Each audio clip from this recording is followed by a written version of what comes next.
Christians, it's got to be done. We really need to have a conversation about this subject of the Great Tribulation. Now, I treat this subject very often, in whole or in part, depending on the context of the variety of messages that I intend to convey, that I often convey. But there's one doctrine that I find myself repeatedly having to deal with, which is this idea of the Great Tribulation. Now, I'm not one that tries to present this message, or any message for that matter, and then try to build up into some great climax and, the whole gotcha point, the punchline, especially when it comes to social media, because so many people today have the shortest of attention spans, and people are not very intellectually astute, and therefore not willing to hang on to things to hear a complete argument.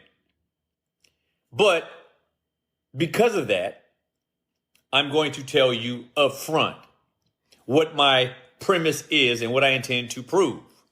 And that is that the Bible teaches nothing about a 7-year or the Great Tribulation.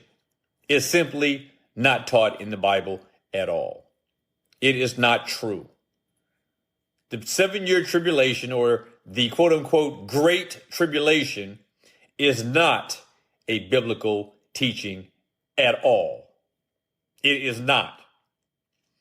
At the outset, I must say, I am open to the challenge of anyone. I dare any of you to prove where you find a 7-year tribulation anywhere in the Bible. Anywhere. There is no 7-year tribulation.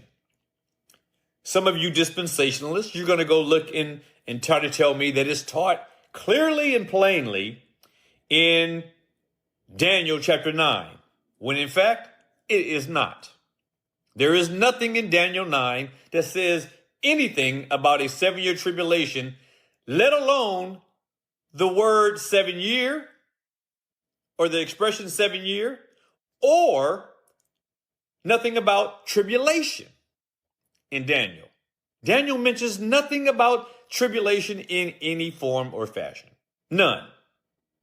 So let's clear the record there, clear the air there. If you are going to be biblically accurate, whether you believe in 7-year tribulation or not, you have to admit that Daniel 9 says nothing about it.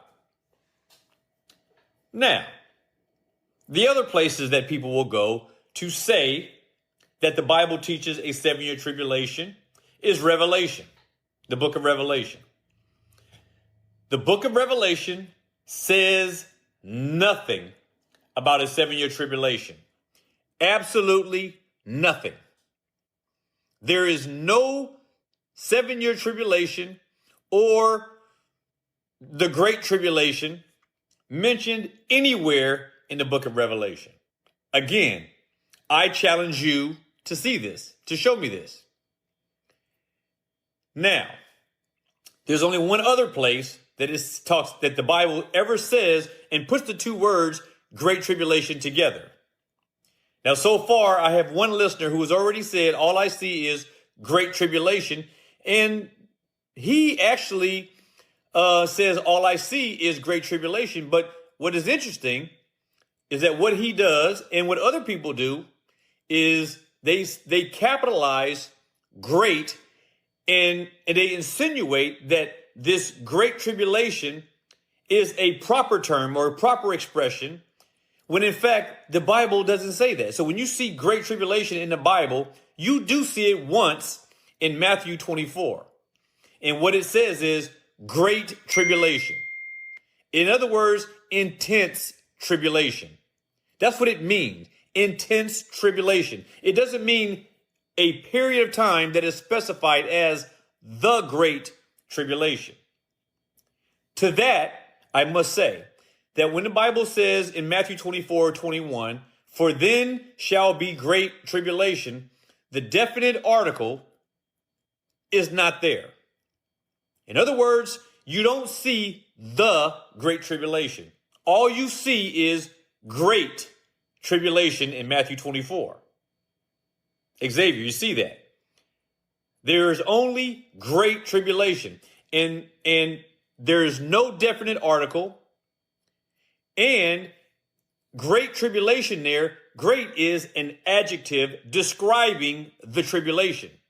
In other words, it is describing tribulation as being great or intense. In other words, this is going to be a high level or a high degree of tribulation.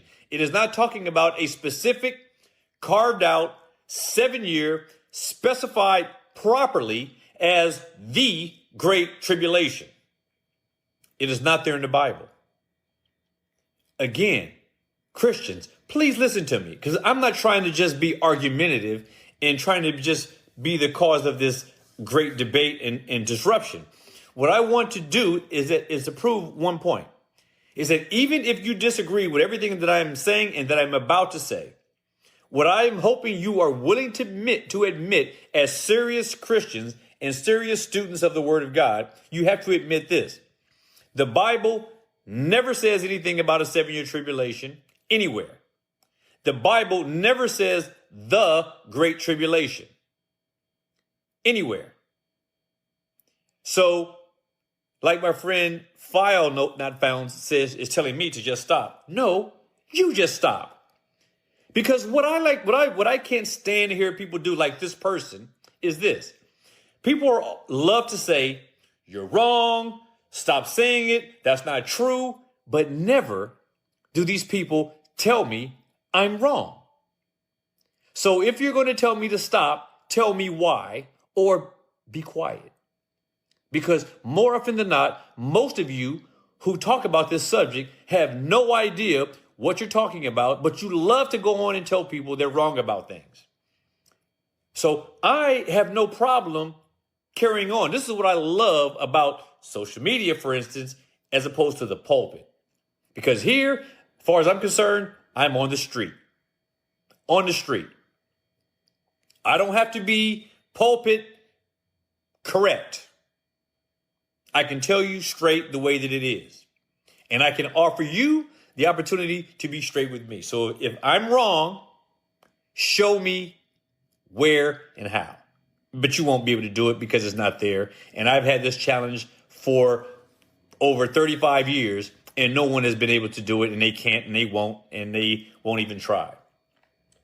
But let's take a look at one of the most prominent passages, which is the only passage that mentions Great Tribulation, and that is in Matthew chapter 24. And in Matthew chapter 24, starting at verse 15, Christ says, when you therefore see the abomination of desolation spoken of by Daniel the prophet standing in the holy place, whoever reads, let him understand. Then let them which be in Judea flee into the mountains. Let him which is on the housetop not come down to take anything out of his house. Neither let him which is in the field return back to take his clothes. And woe unto them that are with children or pregnant, and to them that give suck in those days. But pray that your flight be not in the winter, neither on the Sabbath day. Here it is, verse 21. For then shall be great tribulation, such as was not since the beginning of the world to this time. No, nor ever shall be. In other words, in terms of intensity, this tribulation will be the greatest that the world has ever known. And so, what I am positing to you is that what Jesus is talking about has already taken place. And this took place with the invasion of the Roman armies into Jerusalem in 70 AD and destroyed it, razed it to the ground, completely destroyed it. The end of the Jewish economy, or that Jewish state that was led theocratically by God, that ended. Evidence of that still remains today. How do I know? There's no temple in Jerusalem. There's no sacrifices that are being offered.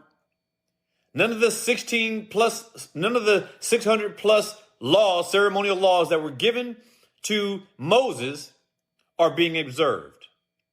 Nothing that the Old Testament teaches us about what the Israelite nations did to observe their worship of God, none of that exists today.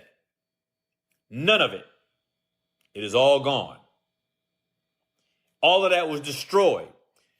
So when you see in when you see in Matthew 24 verse 15, Jesus says, when you therefore see the abomination of desolation, spoken by Daniel, standing in the holy place, whosoever reads, let him understand. So Christ is saying this, that the abomination of desolation is coming. And he tells the people that he's talking to at that day, when he's speaking here in Matthew 24, he says to them, those people then yet alive, his people, he tells them, when you see the abomination of desolation. And then everything that follows, he is talking about something that the people of his day, in general, they will see it. Now, so many of you like to say, no. Now, so many of you like to say, no. What Daniel spoke about skips over what the people of Israel's day did see, skips over that, doesn't acknowledge that, and goes beyond that to a day where most of you say Christians won't even be here because of a pre-tribulation rapture, which makes no sense. So what you'd have to say is that if you believe that the 7-year tribulation is a true teaching of the Bible and that it hasn't happened, but that is future to us, so much so that even Christians today won't be able to experience or see it because they will be gone, then who is it that will see this? You missed the whole point. And I can tell you right now, because later on, we're told by the Lord himself in verse 34 of Matthew 24, Jesus said this, verily, verily, I say unto you, this generation, in other words, the generation that was then in existence when he was talking, the generation of people he was talking to, in verse 34 of Matthew 24, the Lord says, verily, I say unto you, this generation shall not pass until these things are all fulfilled. This is what Jesus says. So either the Great Tribulation spoken of in Matthew 24 has already passed, or this has been, at the time he was speaking until now, this has been the longest generation in human history. A generation that is still continuing. But typically speaking, and this does not take much effort to understand, but typically speaking in the scriptures, a generation lasted approximately 40 years. You go look it up. Go read the genealogies. They all tell you the same thing. That's a separate study. I can do that one day. But today, suffice it to say, trust me. Trust your own eyes when you read the scriptures, that a generation is approximately 40 years. Jesus was 33 and some odd months on earth, or when he died. He left and ascended to heaven sometime after 33 years of age, approximately 3.5 years, which is midway into Daniel's 70th week. A week of years in Daniel's prophecy in chapter 9 was 7 years. Do you believe it was a coincidence that Jesus Christ started his ministry at the age of 30 and then died and resurrected right around 33.5 years on earth? Meaning that from the time he began his ministry, when he was baptized by John the Baptist, till the time he died and ascended, was 3.5 years. 3.5 years. Which corresponds perfectly to the dispensationalist perspective of the first 3.5 years of the so-called 7-year tribulation period. But no, you skip the ministry of Christ. You skip that in your view of eschatology. You skip that view and you say, no, that corresponds to a 7-year tribulation that is going to be in the future, and that will happen when Christians aren't even here anymore. But Jesus, when he was telling the people of Israel, when he was preaching in Matthew 24, he tells them that you are the generation that is going to see the abomination of desolation, or the abomination that makes desolate. What is it? What is the abomination that makes desolate? It is the Roman Gentile armies going in to the temple in Jerusalem and destroying it. They destroyed and leveled to the ground the entire Jewish system. Destroyed. All the genealogies, all of the pedigrees, all of the genealogies that talk about who belongs to which family. This is why this is why no one can say that they belong to any tribe of Israel. No one. No one can tell you that they belong to the tribe of Judah or Dan or Naphtali or Benjamin or Manasseh. No one on earth can say that they belong to any tribe of Israel. No one. Why? Because the Romans went in there and destroyed it. Now, remember, I told you that a generation is 40 years. And Jesus said that this tribulation spoken of in Matthew 24, verse 21, Jesus said in verse 34 that this is the generation that would see these things happen. And that means that sometime after he says that, within a 40-year period, the fulfillment of this tribulation would take place. Now, think about this for a second if you're paying attention. And I'm talking about the real students of the word, the people that really love the word of God. Challenge me, consider me wrong, and test what I'm saying and see whether it's true or not. Jesus began his ministry at 30 years old. 70 AD was when the Roman armies went in and destroyed Jerusalem and dispersed all of the Jews who were dispersed all over the world. You mean to tell me you think it's purely a coincidence, a coinky-dink, that Jesus began his ministry at 30 years of age, and then exactly 40 years later, a generation, the Roman Empire and the Roman armies come into Jerusalem and level it to the ground? The temple, the worship, the sacrifices, everything, and disperse the Jews all over the world, which has not changed since then. Think about it. Do you think it's a coincidence that the first 3.5 years of your so-called 7-year tribulation corresponds exactly to the 3.5 years that Christ was on earth? I mean, that began his ministry from 30 to 33 and however, whatever months went by, approximately 3.5 years. Jesus' ministry was 3.5 years. Now, those of you who are dispensationalists, you say that your 7-year tribulation period, the first part of it is 3.5 years, 42 months. And you say that that first 3.5 years was a time of peace.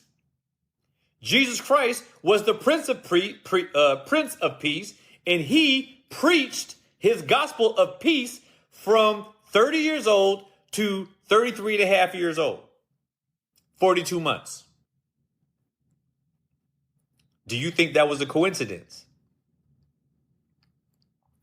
And then we have to understand that, again, that generation, Jesus himself said they would see these things all happening. So now, if you go back to Matthew 24, it says that when you see, he tells the people of Israel, he says that when you see the abomination of desolation spoken of by Daniel standing in the holy place. What is the holy place? The temple of God. The holy place is the temple of God. And he tells them that you're going to see in your generation the Roman armies, the Gentile armies, storm the temple in Jerusalem, the most holy place, and they're going to destroy it. And he says that when they come in and you see them in the temple, the abomination of desolation, which is the abomination that makes desolate or that makes empty or that desecrates. He says in verse 16, then let them which be in Judea flee into the mountains. Now, how would they flee into the mountains if the abomination of desolation had taken place? Where do they find the time? He says, let them which are in Judea flee to the mountains. Let them who are on the housetops not come down to take anything out of his house. Neither let him which is in the field turn back and take his clothes. Woe unto them who are pregnant. Woe unto them who have young babies that they're giving suck to, that they're nursing. And he says to pray that your flight be not in the winter, neither on the Sabbath day. Because what he's telling them is this. He's warning them. He's saying, listen, when you see the abomination of desolation come into Jerusalem and enter to the temple and abominably making desolate the temple or desecrating it, when you see that happening and they desecrate it by their simple presence and entrance into, it wasn't holy to the Roman Empire, to the Roman armies. But the abomination of desolation was the Romans going into the physical temple of Jerusalem and destroying it. And in case you don't know, if you haven't read The Wars of the Jews by Josephus, you will know that over 1 million Jews were killed. Over 1 million Jews were killed. The Romans weren't playing. But here's the reason why people were able to flee. Because Vespasian, the Roman general Vespasian, you can look all this up, Vespasian. Vespasian was the one that Rome sent in to destroy Jerusalem. But at some point along the way, he made it to Jerusalem, and then he was recalled back to Rome. But Rome didn't want the campaign to stop, but they wanted Vespasian back. So they sent Vespasian's son into Jerusalem, and Vespasian's son is Titus. Titus was the one who went in. So when were the people going to escape? They escaped when Vespasian did a U-turn to head back. But there would be some time from the time that he left to the time that Titus came into Jerusalem. And that was the time that the warning that Christ made would stand. And that's the time where they should run and flee. In other words, don't wait. Vespasian came in. He got recalled. So you know that what's about to happen is going to happen because Titus was on his way. And it is when Titus, it is between the time that Vespasian leaves and that his son Titus comes in to destroy Jerusalem. And that was the time, that window was the opportunity that the Lord gave providentially for the Jews to escape. And so he says at this point, when you see this happen, when you see Vespasian come in, he turns around and leaves. This is the time where you who are in Jerusalem should flee to the mountains. When you who are in your housetops should come down and don't take anything out of your house and leave.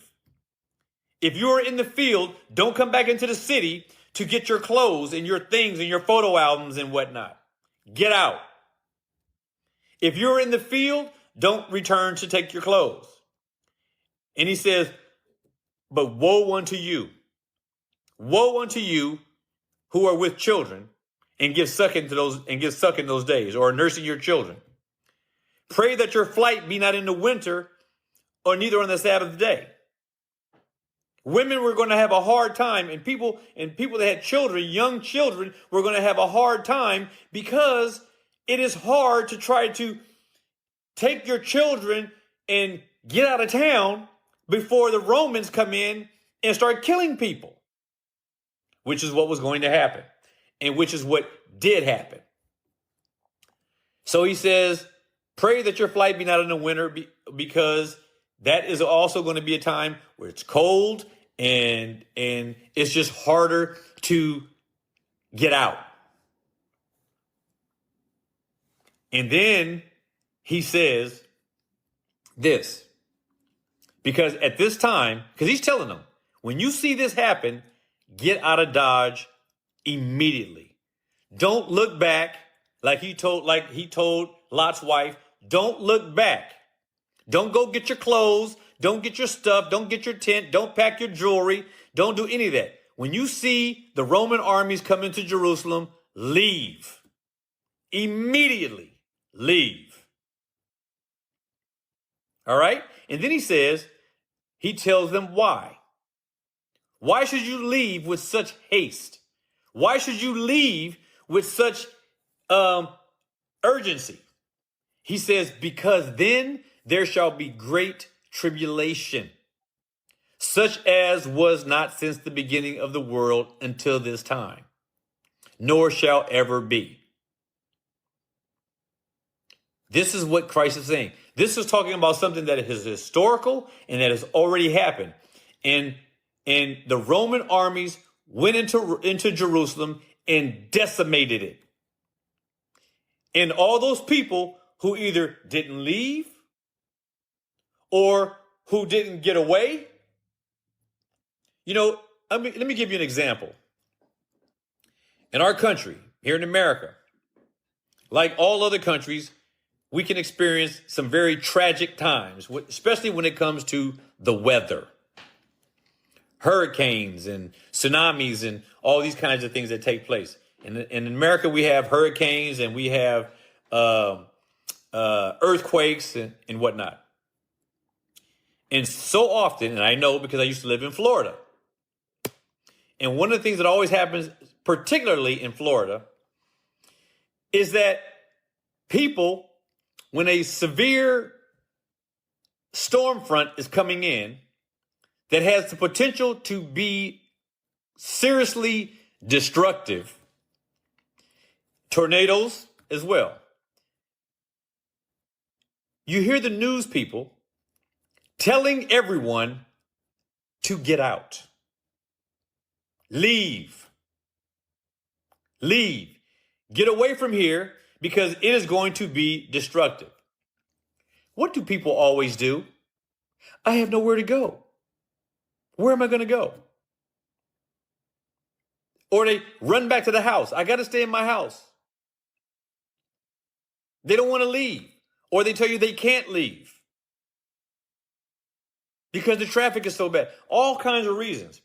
And no matter what happens, we see a serious and significant loss of life because people don't heed the warning. Christ gave Israel the warning in Matthew 24, and he said to leave when you see the abomination of desolation happen. And not only did he warn them, but he says, listen, I'm going to providentially give you a warning so that you understand that when they get there, I'm not going to let them to destroy you immediately.